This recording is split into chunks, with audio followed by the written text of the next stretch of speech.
Buddy, it's Brian Shannon from alphatrends.net. Today's Friday, the 28th of October, 2022, and big week for the markets here. Hopefully, you had participated. We were green across the board.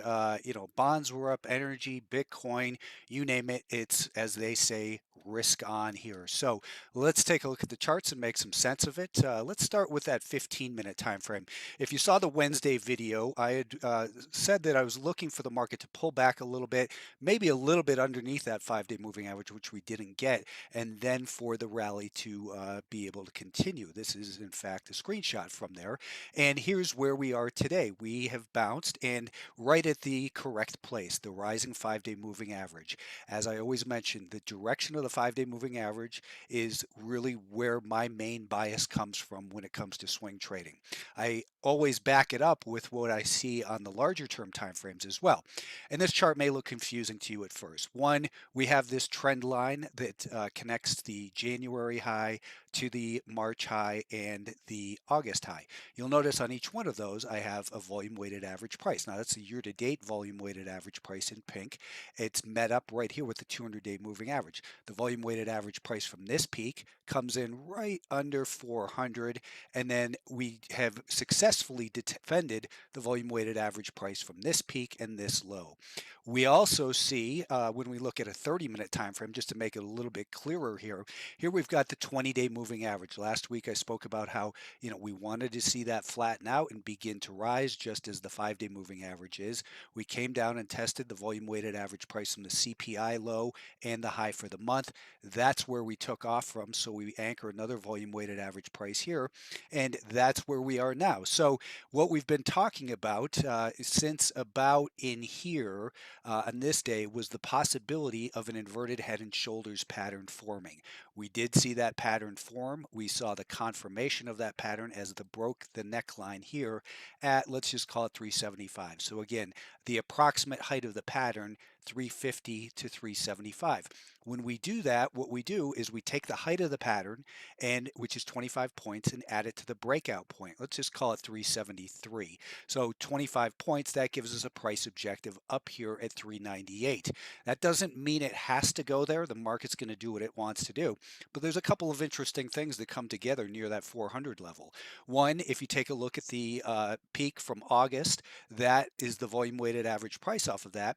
And what we see here is, I'll just redraw it in, is the Fibonacci. If we take a look at this peak and we drag it down to here, you can see that this week we successfully defended the 38.2% retracement. And right around 400, that's the 61.8% retracement of that move, meaning this is 61% of that would be up to here. That's considered a normal type of bounce. That gets you in towards that 400 level and the volume weighted average price from March. So we were talking about this band of resistance that came together, and it did act as resistance with the declining 50-day moving average, the volume weighted average price from this low and from this peak. Now our focus is up here at 400-ish because we have that retracement, we have the VWAP off of here, and I think that if the market can continue to move, maybe it comes up here, slows down, does something similar like this, the 50-day moving average starts to flatten out, and then perhaps, and again, it all depends on if the market can hold those gains. If it were to break down below here, then I would say you would want to stop out of longs. But if it can, consolidate, make a higher low in this area, then we'd be looking for a push up towards that 200-day moving average, year-to-date VWAP, and this trend line. So a couple pieces at a time. But the point is, we started looking for that inverted head and shoulders pattern right over here. We want to always be a step or two ahead of what the market does and anticipate the pullback and anticipate where the buyers would regain control. And that's what successful speculation is all about, is trying to anticipate.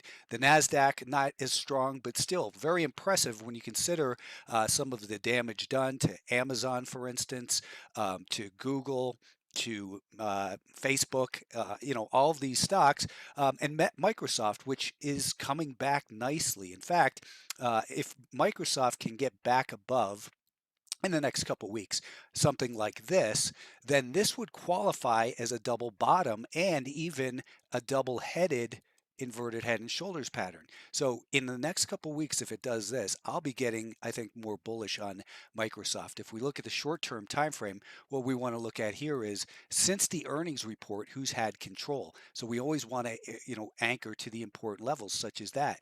And from that, the anchor from the earnings report, the sellers had control for 2 days. Today they took back control and it was tested. It held as support. So if you are long Microsoft, I think with a new position, your stop ought to go under that level somewhere. So anyways, back to the indices, the NASDAQ, we've still got this first band of potential supply up in here. You can see we're holding above the volume weighted average price from the low and above the low from from this summer.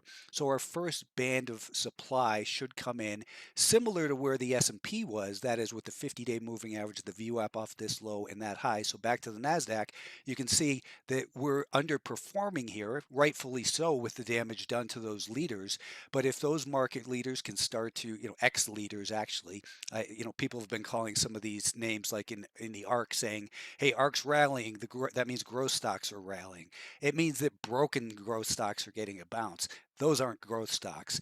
Anyways, growth stocks go higher. The first potential band of resistance right here in this area. This is the 50-day moving average. This is the volume weighted average price off of this peak. It's the volume weighted average price off of this low. That will likely become a level where a little battle is fought. If the buyers can step up and win, well, then it's most likely going to head towards this level. And then it's always one piece at a time. It's not a V bottom. This is another inverted head and shoulders bottom. There are, seldom V bottoms. The buyers are in control for now. Let's see if they can maintain it. The Russell 2000 broke some resistance. The 50-day moving average is still declining. And, the markets overall, when you look at the weekly time frame, they're still not very impressive. This is maybe part of the bottoming process. It's still a bounce within a primary downtrend. So, I'm not looking, I'm a swing trader. My expected time frame is up to a couple weeks and I reassess along the way. Next week, if the Russell can hold this level, we have two areas, 2 days where it was tested, 3 days in a row actually. We've got a rising 5-day moving average in the week to date VWAP right in there. To me, that's going to be the critical level. If it can continue to hold that, well, then maybe it makes a pattern of higher highs and higher lows and then does this. And that would be the time to exit with part of your profits at least and reassess. Maybe it's going to run right up to that year-to-date VWAP and 200-day moving average and then perhaps continue lower. I will say that, Netflix, I expected that it was going to slow down in here. It has not. I think that it's likely that Netflix will come back down and test this level. But the point is, we build in these levels that we want to base our trades around, but they need to confirm on the time frames that we're actually engaged in the trade. Big happenings in the semiconductors today, in my mind, is that on the weekly basis, we closed back above the June low. So this has been really a troublesome market. If we go back to the numbers year to date, do I have that? Right. So the semiconductors are still down 37%. They are, they have been the worst besides Bitcoin. We'll talk about Bitcoin actually. But they have been the worst. And now they finally got back above that low. Look at how the low from the summer in the SPY, we've been above that for the last 2-3 weeks. In the NASDAQ, same story, been above it the last 2-3 weeks. In the the semiconductors though, we're finally back above them. We have a 20-day moving average that's flattened out. We're above the volume weighted average price from last month's CPI, that is September. This month's CPI we're above. The volume weighted average price from this peak comes together right at that 50-day moving average.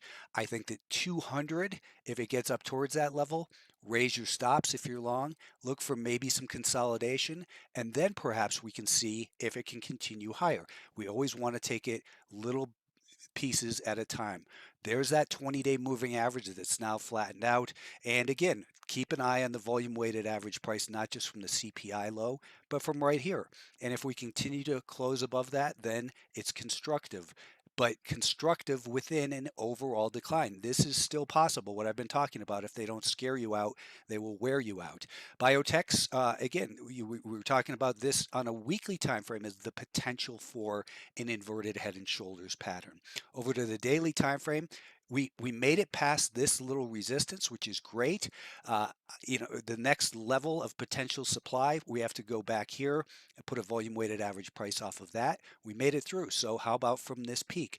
Well, look at how that volume weighted average price off of this peak held as supply on several tests. So if you're long and it gets up towards that level, what that tells you is that's the place where you want to raise your stop, be aware of risk, and if it fails there, no big deal. You get out right here, and if it comes back down and it is caught by a 200-day moving average that starts to flatten out, then that's great. But we have to take it little pieces at a time. In the short term, it's a little bit extended, but it found perfect buyers right here at the volume weighted average price for the week yesterday.